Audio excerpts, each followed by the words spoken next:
Yan. Salamat po kay Sir Hanny sa napagandang outing na ibinigay niya po sa atin. Ano po, na galing po sa ating Panginoon.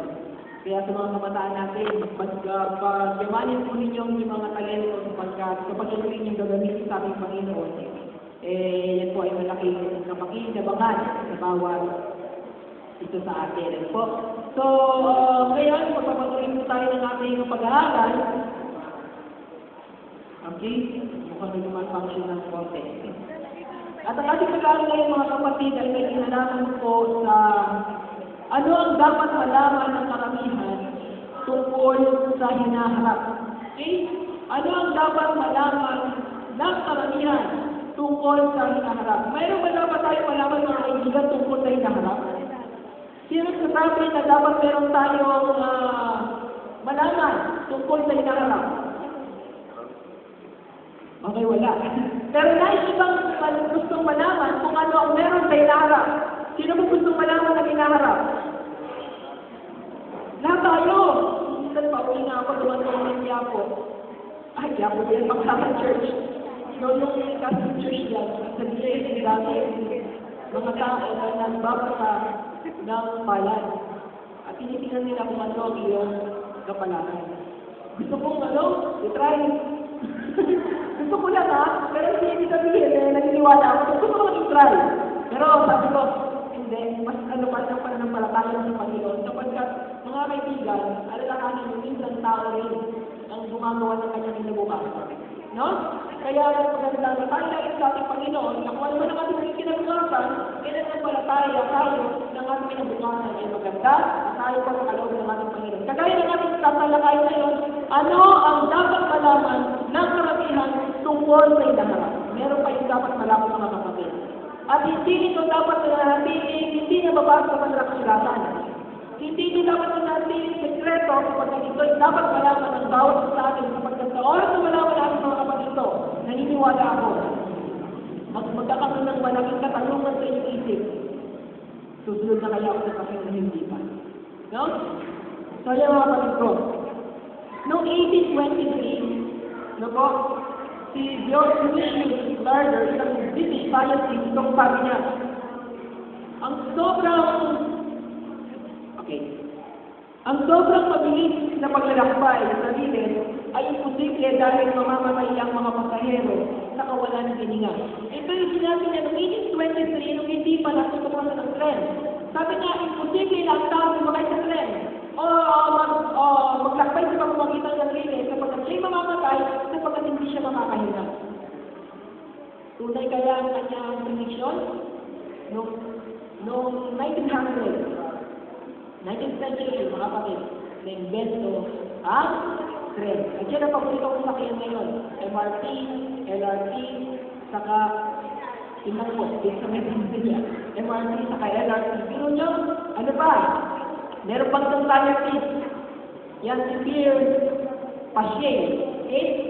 Professor ng physiologiya sa Toulouse, noong 1872, itong sabi niya, ang theory ng pasture sa mga mikrobyo ay katawa-tawang walang katotohanan at katang-isip kontra siya kay pasture na nakatuklat niya tawag na pasteurization na kung yung mga mikrobyo na pumatan niya. Imposible daw yan. Pero ngayon, pinag-aaralan sa lahat tungkol sa mikrobyo. Ano nga, region yung mga subject tungkol sa mikrobyo? May microbiology. Ano pa? Okay, hindi na alam. Masang gabi. Microbiology. Pero nyo, sumali pa rin si Pierre Pache. Ito pa. Noong 1876, pahayag ng World Union, hindi yung padala. Ito yung, paano po ito sa Amerika. Itong telepono ay masyadong maraming kakulangan upang pag-isipang gawin pamaraan ng pag-usap. Ang kagamitang ito ay bigas na walang halaga para sa atin. Sabi ng 1878, ang telepono walang halaga. Pero ngayon, kapag wala kang telephone, ibig sabihin hindi ka na mahal. Nang pag-isip ka na pumunta, ibig sabihin, kunwari hindi mo matanggap yung walang naglalagay sa'yo, hindi na yata ako mahal nito. Ano pa talaga yun? Mark. Ngayon, mga kapatid pangkaraniwan na ginagamit na lang ang cellphone. Kahit mga bata gumagamit ng cellphone. So, hindi siya walang halaga, kundi, kailangan ng tao. Sabi nga, ang Philippines ay ano? Texting capital ng mundo. At almost 100%, hindi naman 100%, almost 100%, that's almost ang mga Pilipino mga kapatid ay may mga cellphone. Okay? Yun yan, may high-tech, may low-tech, pero mahalaga sa high-tech. May iba, 3, 4, 5 cellphone. May sun, may smart, may token tech, may PM, nasa. Okay? Ganyan, pero ngayon mga kapatid, kailangan natin ng cellphone. Ito pa, sabi nito ni Lord Kelvin, President ng Royal Society 1875, ang lumilipad na makinang pabigat kay sa hangin ay imposible. Imposible daw lumipad ng bagay na mas mabigat sa hangin. Pero nung dumating ang right brother, na-invento ang ano? Aeroplano. At ngayon, meron tayong Philippine Airlines, meron tayong mga jet fighter, meron tayong mga jump jet. Ang pinakamabilis na commercial plane ay yung tinatawag ng Concorde ng British. Commercial plane sa passenger plane siya na nakaikot sa mundo ng 24 hours. Ano yan? Iniikot ang mundo sa loob ng 24 hours. Pinakamabilis na jet fighter, ang Concorde. Pero parang ito yung nagmabilis na ngayon. Okay? Na-invento ang mga rocket, na-invento ang mga space shuttle. Mas mabigat sa hangin, pero kakalipan. Sabi ni Albert Einstein, anumang ginawa niya ay walang kapuluhan, siya ay hindi kailanman naaabot kahit ano paman. Sabi ng guro ni Albert Einstein. Pero nangyari, kung wala si Albert Einstein, hindi na-discover ang tinatawag ng nuclear energy, yung atomic energy. Kung kaya makikita natin ang mga bansa may sa nuclear ngayon, hindi sila nawawala ng kuryente. Di ba? Nuclear power plant. Kaya kinukonsider ng ating bansa ang pagkakaroon ng nuclear power plant. Pero natakot sila baka mag-leak ito at natulad tayo sa Chernobyl. Nakutan maraming namatay dahil sa singawang nakakalakot na nila. Pero yan ay invento ni Albert Einstein ng atomic energy.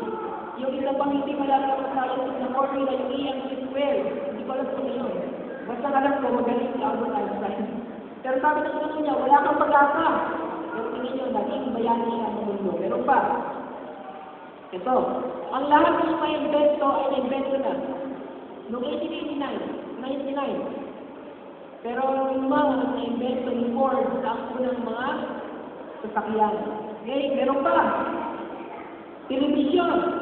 Ang suliranin sa television ay dapat maupo ang mga tao at panatiling nakadikit ang kanilang mga mata sa isang panuri.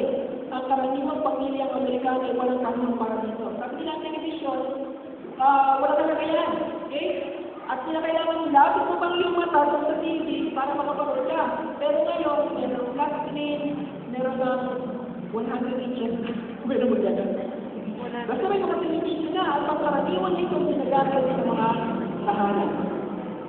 Sa palagay ko ay may pamilihang panalimutan para sa maraming computer. Sabi niya, 2043, nito Watson ng IBM, limitado ang computer. Kaya maaaring sa mundo, may inasistahan lang na makapagbebenta ng limang units ng computer. Pero ngayon, pumunta ka sa MOA, lagpas isang mga computer ang makikita mo ron. So, tahanan, kung hindi may 3, may 4, ang isang pamilya ng mga computer. May desktop, may laptop, so ano pa ang mga tao.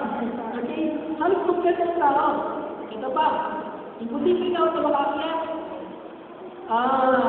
Ang tao sa bulan. Pero mga kapatid, ito ay natupad ni Neil Armstrong. Diba? Ito, yung ating ginagamit ngayon. Walang dahilan na sino man ay mananaisip ng computer sa kanilang mga tahanan. Pero ngayon, kapag wala kang computer, para kang paralitado. Hindi ba? Sabi yan noon. Pero ngayon, ang computer, ayun po. Gustong-gusto ako niya. So mga kaibigan, makita niyo no? May mga tao na nag-predict na ang bagay na hindi mangyayari.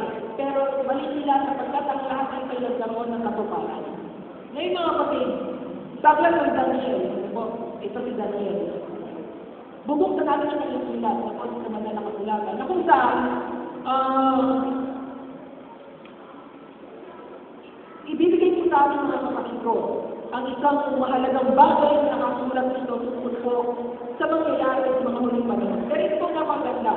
Sabi sa Isaiah chapter 46, verse 9 and 10, sapagkat ako'y Diyos at walang iba liban sa akin, ako'y Diyos at walang gaya ko na nagpapahayag ng wakas mula simula. Tuloy natin. At mula ng mga unang panahon ng mga bagay na hindi pa nangyayari.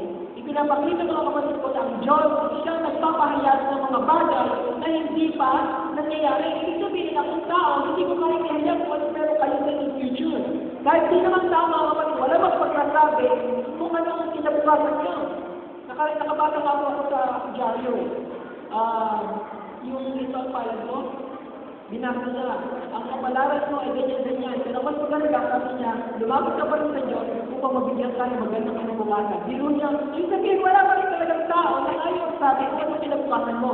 Kundi ayaw tayo sa akin sa verses 9 na ang Diyos lamang mga kapatid ko ang nakakaalam kung ano merong kinabukasan ko ang bawat sabi. Ito, kapatid, meron tayo isang panaginip na pag-aaralan. Isang panaginip ng isang hari noong unang panahon na nangyari po sa Babylon. Ang Babylon po mga kapatid ay ancient city ng Iraq. Okay? Before ang Iraq mga kapatid, ito yung tawag na Babylonian Empire. At ang kanilang capital city ay hindi Baghdad. Noong unang panahon ng ancient times. Ang kanilang capital city ay Babylon. At meron isang hari doon na ang pangalan ng hari ay si King Nebuchadnezzar. Sa Tagalog ay hari ng Nabucodonosor. Okay? Magbasa niya ang history, mga kabataan, mga magulang. Ito kanyang panaginip. Hindi ko mabala na kasinata kayo. Samahan niyo ako sa pagbabasa sa Daniel chapter 2, verses 1 and 3. Sabi ito, at ng ikalawang taong paghahari si Hari Nabucodonosor ay nanaginip. Si Hari Nabucodonosor ng mga panaginip. Mga panaginip, sabi ito, at ang kanyang espiritu ay nabagabag at siya ay napukaw sa pagkakulog. Nanaginip siya, pero ang espiritu niya nabagabag, parang na siya, ano ba yung ipagpenta na nabagabag?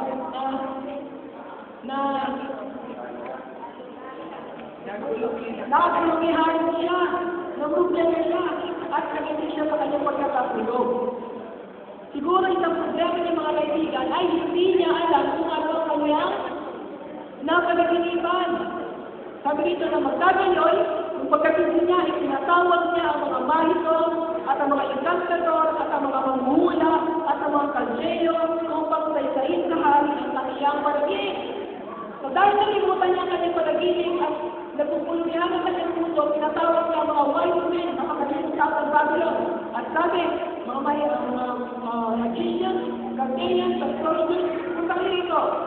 Please, ipaliwanag niyo, sabihin niyo, at ipaliwanag niyo ang aking panaginip. Kahit pa yun, halimbawa na naginip ako, kagabi, tinawag ko si Kuya Dan. Kuya Dan, magugol na lang ang aking puso. Pwede mo magsabi yung panaginip ko sa kapaliwanag? O, hindi tayo si Kuya Dan. Palagay ko kayo ng mga magician. Ha? Ito ang sabi, o. Sa gayoy at ipasok sila nagsiharap sa hari. Ang sinabi sa hari sa kanila, ako'y nanaginip na isang panaginip at ang aking espiritu ay nabagabag upang malaman ang panaginip. Sabi ng hari ng mga mahiko, makukulang, mga mamumula. Pero ano nangyari? Hindi nila ito mahulaan. Kaya nagalit si Hari Nabucodonosor at sabi niya, patayin lahat ng matatalinong tao saan? Sa Babylon. Sila'y pagputol-putulin ay sumalawang siyatan at gawing tumihan ang kanilang mga tahanan. Parang gawing public CR ang kanilang mga tahanan at putol-putulin niya ng capital punishment ng unang panahon. Pero kung sinabi ng wise men, ibig sabihin lahat ng wise men, kaya nangyari na meron isang tapat at mga Diyos na makalimang tao ron, walang iba si Daniel na siyang sumulat ng aklat na ito. Kaya sabi ng hari, wait lang sir, huwag mong gawin yan. Huwag kang mag-alala at sasabihin ko sa iyo kung ano ang panaginipan mo at kung ano ang ibig sabihin nito. O sabi ng hari, okay, wait. Huwag muna natin ituloy ang parusa. Sapagkat may isang matalinong tao rito na magsasabi ng kanyang aking panaginip at ipapaliwanag. Pero sabi ni Daniel, hindi ko pang bigyan ako ng panahon. Ready ba? So binigyan siya ng hari ng panahon. At ang ginawa ni Daniel, mga kapatid, umuwi siya, tinawag niya kanyang kaibigan si Shadrach, si Meshach, si Abednego, at ilang tatlo ay ano po? Nanalangin. Nanalangin sa patnubay ang kalaman na nagagalit sa ating Panginoon. At kung gabi niyon, kung ano ang napanaginipan ng hari, ay napanaginipan din. Dino? Dino? Oo, ang bata nakikinig talaga. Ni Daniel. Kaya siya pumunta sa hari, bumalik siya. Mahal na hari, dito na po ako.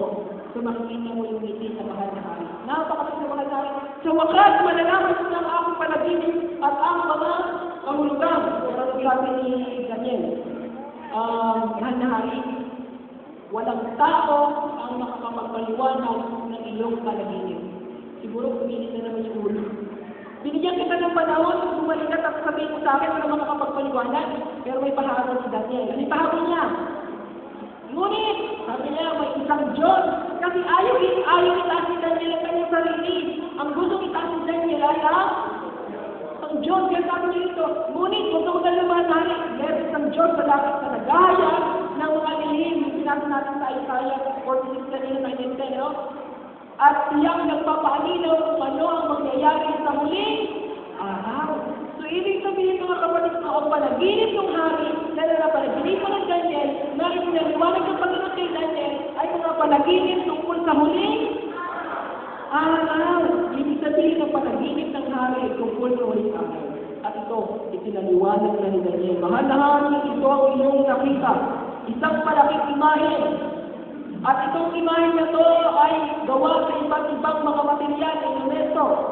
Okay? Ito po ay video. Kaso, hindi siya mag-play. Iba kasi yung format ng video. Pero yun yung panaginip. Kasi sa panaginip na yan, maya-maya mayroong malaking bato na lumabas at tumapak sa paan ng malaking imahe na yon at bumagsak na wala yung imahe. Mamaya papaliwanag yan. Ngayon, sabi ni Daniel, yan po ang panaginipan mo mga hari. No? At ngayon, ipapaliwanag ko kayo kung ayun ko ang iyong panaginip.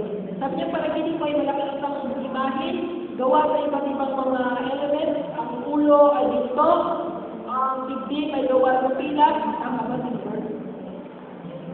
Pilak. Pilak, ang tayo ay itong sita, bronze, ang leg ay iron, at ang paa ay nagkahalong putik at bakal. Oo, sabi ko nga, tama, hindi na napag-iipan ko. Pero ano, kapaliwanagan yan.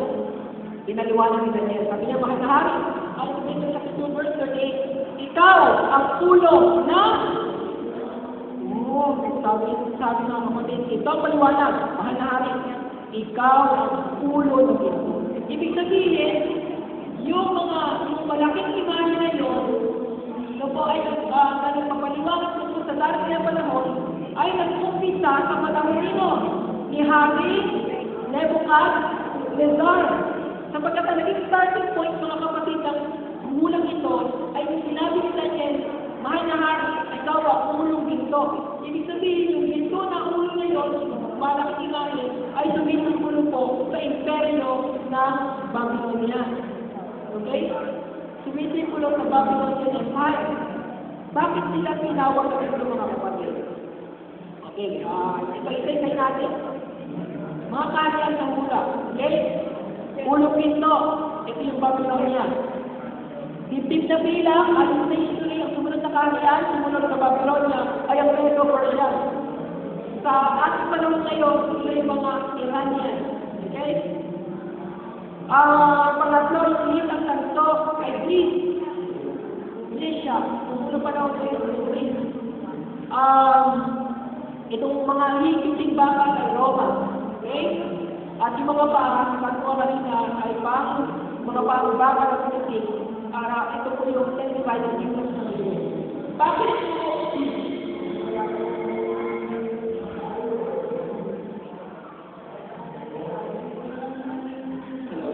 Okay yan? Okay. Bakit tinawag ng ulo na ginto, mga kapatid? Tingnan natin kung ano ang Babylon na ito na panahon. Diyan yung nakikita sa mga 7 wonders of the world. Yung hangin,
ilan na rin sa mga matulog na isa sa mga sinabi niya na ang kanyang kanya-kanya ay manatili magpakailanman.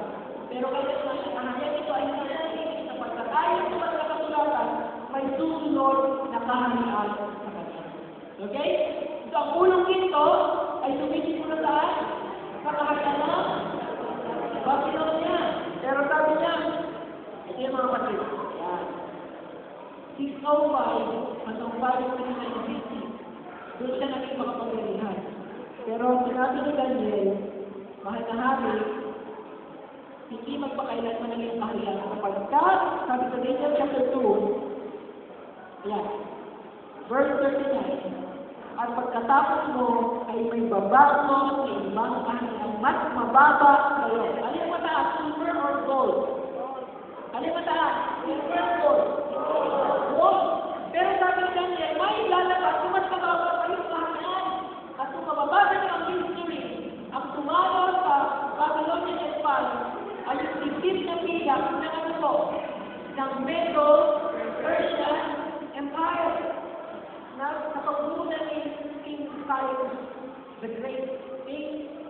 Nagkataon mga kapatid ko, kaya natalo nila. Ito si Belshazzar.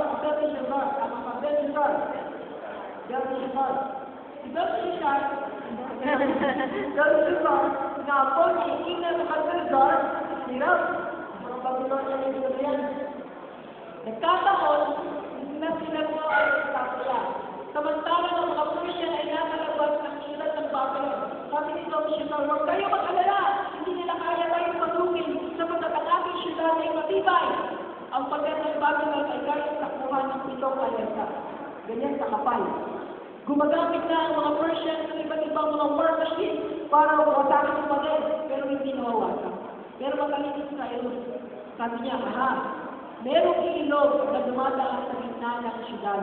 Ang gagawin natin, ida-divert natin yung agos ng ilog natin na to upang bumabaw at kung tayo sa ilalim, dadaan. Ginawa nila hindi.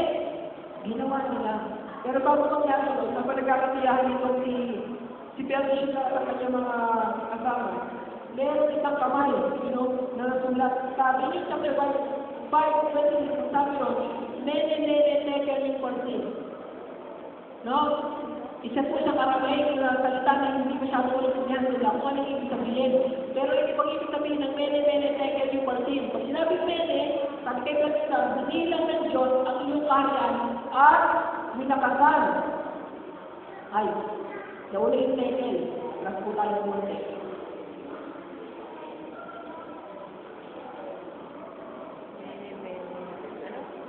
Yan sabi. Second na lang pala ako. Second, ikaw ay nilimbang sa timbangan at ikaw ay natutunga kulang. Yung Peres, ang iyong kaharian ay hinati at itinigay sa mga taga-Persia at taga-Media. Nung gabi ngayon, matapos sabihin ng Panginoon sa pamamagitan ng salita ngayon, nakapasok si Hari Cyrus. No? Na before pa mangyari itong kanilang pagpupong sa Babylon, ay inulaan na siya sa Isaiah chapter 45, verse 1. 150 years before ang Babylonian Empire, inulaan na si Cyrus. Itong sabi, ganito ang sabi ng Panginoon sa kanyang pinahira ng langit kay Tiro, na ang kanang kamay ay aking hinawakan upang magpatuko sa mga bansa sa harapan niya. At aking kinalagan ang mga balakang ng mga hari upang magbukas ng mga pintuan sa unahan niya at ang mga pintuang bayan ay hindi masarahan. Ito nangyari. Tingnan niyo yan ay naisulat 150 years before niyang talakayin ang Babylon. Ibig sabihin, nung naisulat ito na Isaiah, hindi pa tao. Sino? Si Cyrus. Pero may hula na siya na siya'y magiging isang magaling at dakilang hari. Nung gabi iyon, ang mga sundalo ni Cyrus ay pumasok sa city of Babylon, dumaan sila sa ilalim. At sa madaling sabi, nawasak ang Babylon. Yung mga nagkakasiyahan doon, sila Belshazzar, sila lahat ay namatay. No? So ang kapatid yan ay mababasa sa cylinder ni Zero. Kaya na ngayon ay nasa history books na rin natin. Magbasa kayo ng history mga kapatid, mga kaibigan. Mas malalim mo ma-appreciate kung ano sabi ng bansa na kayo. Kaya ang sumunod sa Babylon, ang dibdib na pila, na ano kapangyarihan nito? Medo-Persia, ay naghari ng 539 at hanggang 331 sa pangunguna ni King Cyrus the Great at marami pa mga Persian king. Okay? Pero hindi rin magtatagal. Sabi ni Daniel, pagkatapos ng dibdib na pila, may darating na naman. Ano yung darating? Future na pinag-uusapan, di ba? Future na, o pag inaharap na yung sinasabi ni Daniel, kanina sinabi niya, yung pagkakalukuyan yung Babylon. Ngayon, pag inaharap na yung Medo-Persia, sumunod itong hitang tanto. Sabi sa Daniel chapter 2 verse 39, at ang ibang kahit na tanto na magpupulo sa buong lupa. Oh, sabi ba lang, may darating pang isang kaharian na mas mababa sa pila, pero magpupulo sa buong lupa. Tatalunin ang dibdib na pila. At ang sinasabi ko mga kapatid ko, mga kaibigan, ay imperyo ng Greece. Sa pangunguna ng isang bata, magiting at guwapong hari, si Alexander the Great. Alam niyo na kung ilang taon siya naging hari? Sino ba kakahula? Magdala na ako sa price bukas. Ilang taon siya naging hari? 21. Yan, tama. Hindi bumababa ng 23 na tumataas ng 24. It's either 23 or 24 years old, si Alexander the Great, nung siya buhay na hari. At hindi rin bumababa ng 33 at 34 years old, nung siya ay namatay. So 10 years. Sa loob ng 10 taon na yun, mga kapatid, sinako ni Alexander the Great ang buong Greece, sinako niya ang buong Persian Empire ng Egypt. Kaya sinabi doon sa banal na kasulatan at pinuno niya ang lupa. Hindi lang siya nasatisfy. Gusto pa niya talakayin pati ang India. So ang ginawa niya, tumawid siya ng Indus River at doon nakalaban niya ang mga Indian. Yung mga Indian, yung mga pumunta sa atin, yung may mga ano po yan? Mga 5 sila po yun, nakalaban niya Alexander the Great. Pero dahil ang Indian country ay malabundong, nandiyan ang malayong mountain, medyo nahirapan sila. Si Alexander the Great, sabi niya, okay, balik na lang tayo sa Babylon, ito tayo mapahinga. Dagla, ang biruin siya namatay. Alam niyo kanya na namatay? Alam niyo namatay niya? Sobrang inom ng alak. Sobrang inom ng inumin mga lalaki. At the age of 33 or 34, si Alexander ay binawian ng buhay na walang natapanumaya. Kaya kung mag-aralan pa natin ito, marami pa pag-discuss, pero magsibilang po tayo mga kapatid. Sabi sa Historical Library, Book 16, ako ay nahimok na walang bansa o lungsod o bayan kung saan hindi umabot ang aking pangalan. Karating niya lahat. Ano pang sabi? Parang mayroon, para sa akin na may banal na kamay na namamahala kapwa sa kanyang kapanganakan at pag-ibig. Parang may kapangyarihan. Walang iba ang Diyos na gumagabay, ginagabayan ang kasaysayan ng sanlibutan. Ito sinabi sa Daniel chapter 2, na siya ang naglalagay at nag-aalis ng hari. Siya ang nagtatakay ng panahon ng ating Panginoon. Ito ang naramdaman ni Alexander the Great. Tinalo niya ang Medo-Persia sa Battle of Marathon, kung bakit na tayo marathon na takbuhan na yun, Battle of Salamis, okay? Battle of Thermopylae, alam niyo yun? Nag-300. No, totoo yun, tayo sa palabas lang. Totoo yun, nag-history yun, kung saan mga Persian ay natalo. At unti-unti nasakop ang buong Medo-Persian ng Greece. Ito ang itsura nila. Familiar ba mukha? Ang pamilya, di ba? Ganyan ang mga Greek. Sila ay naging mga pangyarihan ng 331 hanggang 168 BC. Okay? Pero sabi nila, mahalahan, hindi pa rin siya natatakot. Sapagkat pagkatapos ng hitang tanto, may susunod. Ang ano? Hitang, ang binting bakal. May susunod. Ang binting bakal itong sabi. Daniel 2:4. Ang ikabot ng harian ay magiging matibay kapag ang bakal, panibaka, ang bakal ay nakatutulog at nakapagpapasuko sa mga bagay. Matibay daw ang bakal. Kaya magdamugin ang bakal ng gusto. Kaya, diba? Ang silver. Ang tanso. Ang hindi lang kaya sunugin ng baka talaga yung mga kabataan. Ha? Yung matigas na ulo ng baka. Okay. Kahit pa ito lang ang baka yung nanay, pag matigas ang ulo, tatakbo lang yan. Hindi na susunod. Okay. Ano lang yan ha? Para hindi buhay. Okay. Ang sunod na kanya ay kaapat ay ang binting bakal. Pinakamakapangyarihan sa lahat ng mga kapangyarihang bansa. At ito po ang imperyo ng Roma. Itong ancient Rome. No, makikita niyo po yan sa tampay na Italy. Ako hindi pa po nakapunta sa pictures ko lang nakikita. Ito ang ancient Rome. Ito pang saan mga kapatid. Roman 168 BC hanggang ika-4 na siglo. Ibig sabihin, umabot siya sa panahon ng ipinanganak. Sino? Si Kristo. Kaya mapapansin niyo, nung namatay si Jesus Christ, sino yung mga nasun sa mga sundalo? Mga Roman soldiers. O ibig sabihin mga kapatid, itong kaharian ko ay matagal ng hari. Bago pa yung panganak si Kristo, nagkahari na sila yung 168 hanggang kung ika-ito, 5th century BC, AD. Kasi ang ganito mga kapatid, papaliwanag tayo naman ng napakagaling. Tayo po ngayon ay 2012 AD. Noong unang panahon, ang pagbabasa ng taon ay pababa. Kaya makapansin nyo kanina, 605, 583, 580 to 100, ganun pababa. Pero tayo ngayon, pagkatapos na ngayon, before yung 2 BC, pumasok na yung 2 AD, papataas na yun. At sabi nyo mga kapatid. Pag sinabing AD, ang sabi ng iba, after death. Pero pag sinabing AD, Anno Domini, Year of the Lord. Ito yung kapanganakan ng aking mga paglutas. Kaya tayo ngayon ay 2012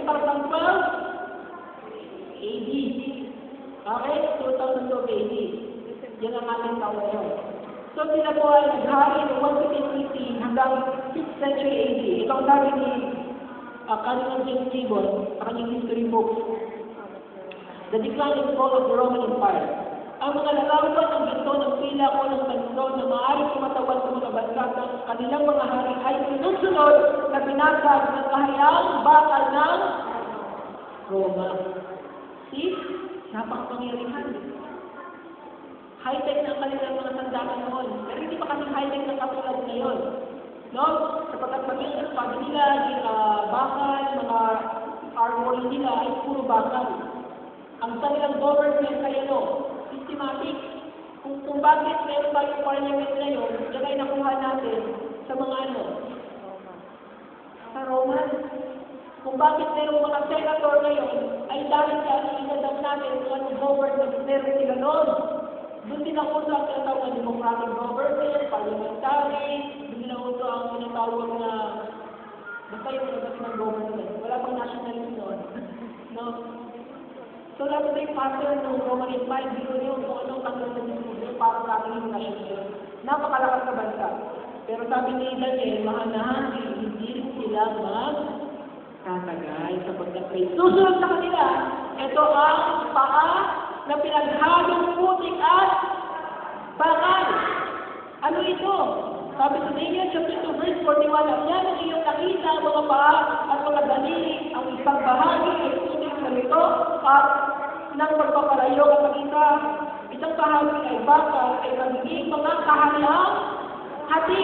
Nang saan sumisipulo yung paa na magkahalong putik at bakal? Saan sumisipulo?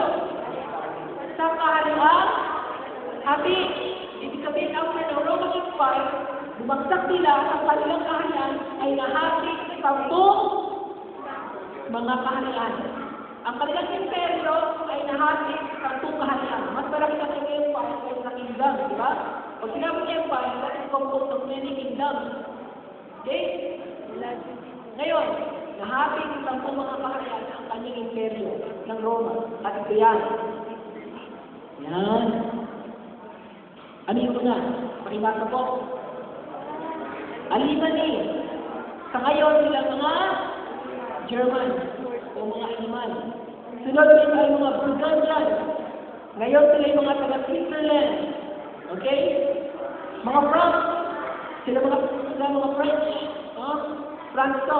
Ang Lombard ay Italy. Saxon ay ang mga English, o yung mga taga-England. Ito yung tawag ng Anglo-Saxon. Okay? Ang Swedish, Portugal. Okay? Ang Visigoth, Spain. Kaya tayo dito may mga lahing Visigoth. Kasi, na-influence lang tayo ng kultura ng Spanish. At ang iba sa atin, maaari ang kanilang sinimuno ay mga Kastila. No, ako hindi ko alam. Paano sila mula sa sinimuno. Okay? So, kapatid, yan ang kahit na happy doon sa imperyo ng Roma. Pero may tatlong hindi na nagkikita sa panahon ngayon. Sila mga Hilulay, sila mga Vandal, at ang mga Ostrogoths. Mga barbarians lahat yan. Na tinakot nila, hinati ang Roman Empire. Ito, nasa mata kung paano sila hinati. Kita nyo? Okay, yan sila. Yun yung France, yung Anglo-Saxon, yung Spain, yung Sweden, Visigoth, Portugal, pero ang katabilang yan ngayon, ang Ostrogoth, ang German, ang Switzerland, at ang Italy. Makikita natin. So, Daniel chapter 2, verse 14, itong sabi, at yan ang iyong nakita ang mga baka na inahaluan ng muntik na luto, sila ay magkakahalo ng lahi ng tao. Ibig sabihin, itong 25 kingdoms na to, ay hindi rin sila nagkaka-isa. Natry nyo na po pag-alawin ng baka ng putik. Kahit po isang taon natin gawin yan, hindi mangyayari, pwede maghalo ang putik at ang bakan. Di ba? So, pinilit na ibalik nila sa dating glory, yung Roman Empire. Gusto nilang pag-isahin ang mga sampung mga bansa na yan. Pero kaya hindi sila tagumpay. Isang halimbawa na pinilit pag-isahin ang mga kanyang nila, si Napoleon Bonaparte ng France. Ang ginawa niya, nakipagkasal siya sa prinsesa ng Austria. Pero nung maglaot, kala nila kahit ikasal sila ay magkakaisa, yung pala lalong nagkagulo. Okay?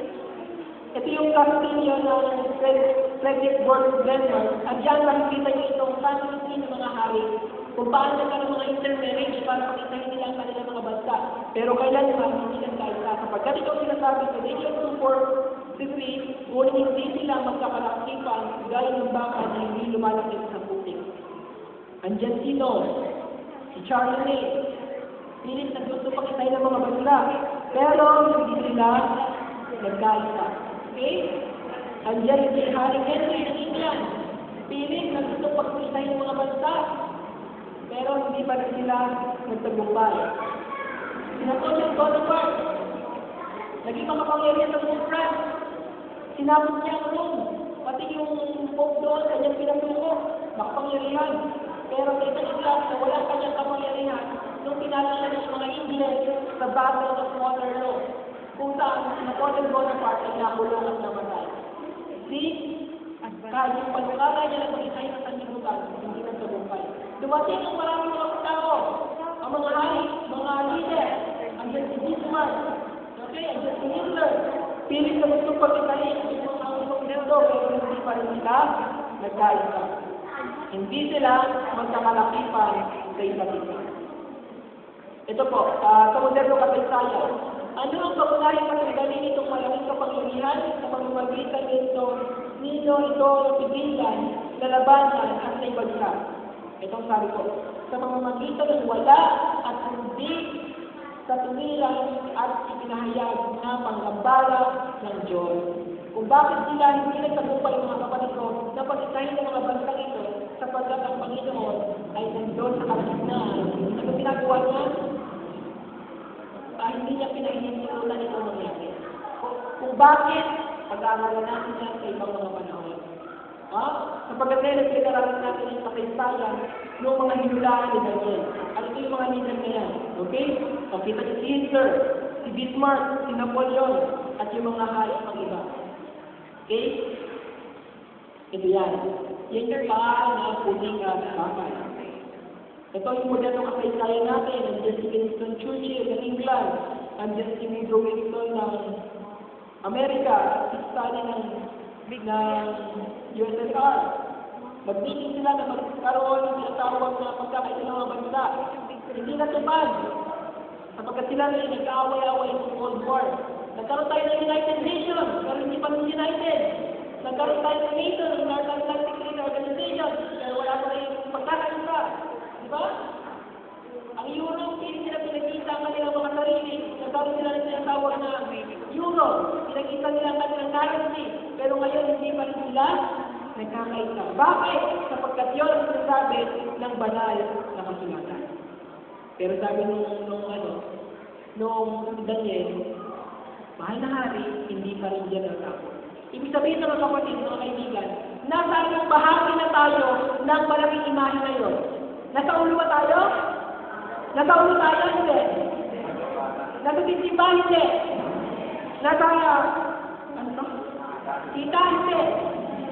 Nasa binte? Nasa paa? Nasa paa tayo. Sapagkat ang paa ay simula ng pagsak ng Roman Empire hanggang sa ating panahon ngayon. Ibig sabihin, ang ating kasaysayan ay naayos doon sa ano. Doon na tayo sa bakal at putik na wala na nangyari kundi ang mga bansa ay maglaban-laban. Hindi nagkakaisa. Dito po, ang Philippines na yun, stand-up tayo sa Calderosyon, di ba? Ano doon ang ating Philippine Coast Guard at ang katapat ay ang malakas na barko ng China. Anong laban natin doon? No? Ano ba? Nung nakaraan lang, nagkaroon ng tinatawag na Gulf War. Bumagsak ang Iraq laban sa United States of America. Nagkaroon ng Korean War. Nagkaroon ng Cold War. Anong Cold War? Malamig ba ito? Hindi. Ito ang laban ng communist at ng mga democratic ng mga bansa. Nagkaroon ng World War II. Nagkaroon ng World War I. Nagkaroon ng tinatawag na 6 Days War between Israel and Arab. Lahat yan ay nangyayari sapagkat sinabi naman ng kasulatan, hindi sila magkaka-isa. Yan ay nangyayari sa ating panahon ngayon. At ang nangyayari mga kapatid, sabi, at ang panaginip ay tunay at ang pagpapaalinaw ay tapat. Sabi ng hari, napakabuti ng Panginoon ng Daniel. Sapagkat kung ano na panaginipan ko, siya nga. Tama ang iyong sinasabi. Yan sabi ni Daniel, mahal na hari. Sa panaginip mo, meron kong nakita isang bato. At ang bato na to ay tumama sa paanan at winasak lahat ng ano? Imahin. Itong image na to. At sabi nito, at sa mga karawan ng mga hari yaon ay maglalagay ang Diyos sa langit ng isang kaharian na hindi magigiba kailanman. Ibig sabihin yung bato na yun, yung saling kaharian na hindi magigiba, magpakay. Lanman, ibig sabihin pala mga kabataan, ibig sabihin pala mga magulang, mga kaibigan, ay may susunod ng kaharian sa atin. Gusto niyo ba ang pagkabilang doon? O aabot kaya tayo doon? Ano ba yung kaharian nito? Baka ito yung kaharian ng mga Chinese. No, o kaharian ng mga Pilipino. Ano kaya? Uli natin. O kapangyarihan na niya, o iiwan sa ibang bayan, hindi pagpuputol-putulin at pinipulin niya lahat ng kaharian nito at yung lalaki, magpakaiwas na. Yan, yung kaharian na yun ay tatama doon sa bato. Doon sa paa. At sabi pupunin niya ang buong mundo. Ano kaya kaharian nun? Mga kapatid, ito ang sinasabi ko kaharian. Ang kaharian ng bato ay walang iba ang kaharian ng Panginoon. Dahil si Kristo mga kapatid. Kaya ang susunod na kaharian, pagkatapos ng ating panahon mga kapatid ko, ay ang kaharian ng ating Panginoon. Ibig sabihin mga kapatid, malapit ang dumating ang Diyos. Malapit ang dumating ang Panginoon mga kapatid. Sapagkat wala ng kaharian, nasusunod pa rito kundi ang batong kaharian ng ating Panginoon. Anong gagawin natin ngayon mga kapatid? Gusto ba natin maging kabilang ng kaharian na ito? Kaya isinaysay ng Panginoon sa panaginip ni Daniel, sa panaginip ng hari, ay para malaman ninyo mga kapatid ko, at malaman ko kung ano ang nais ipaalam sa akin ng Diyos.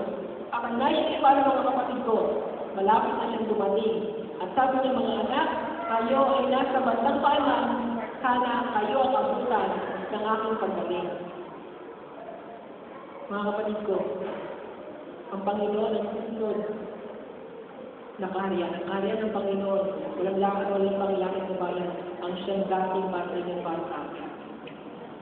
Kaya kung bakit meron tayong itong magpupulong mga kapatid ko, ay para handa tayo sa pagparito ng susunod na kaharian, ang kaharian ng ating Panginoon.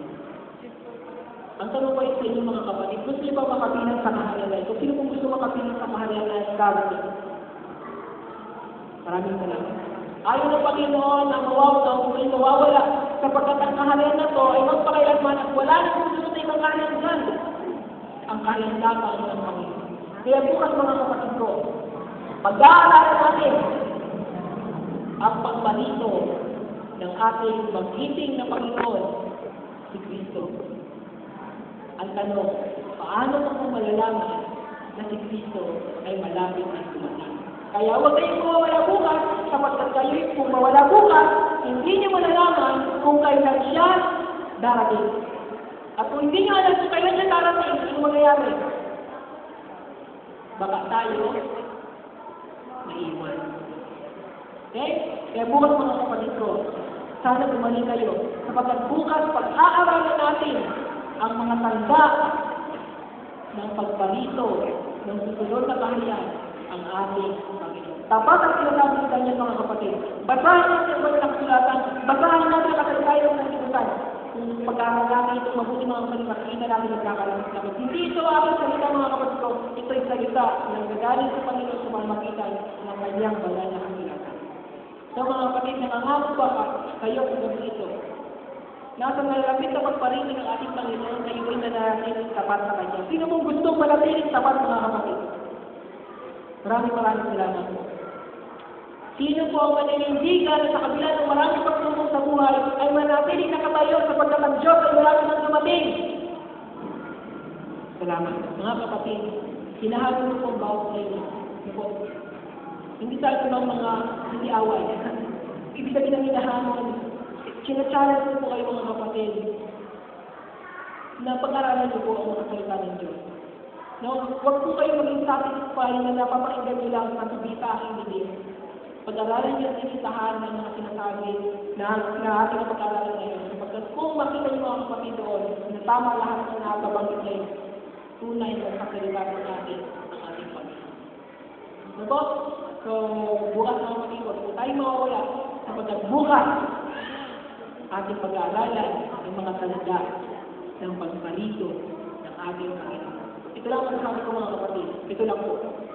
Kung noon ay malapit na dumating Jesus, sa ating panahon, mas malapit na dumating si Kristo. Okay? So, ngayon, bago po matapos, ay makakarinig ulit tayo ng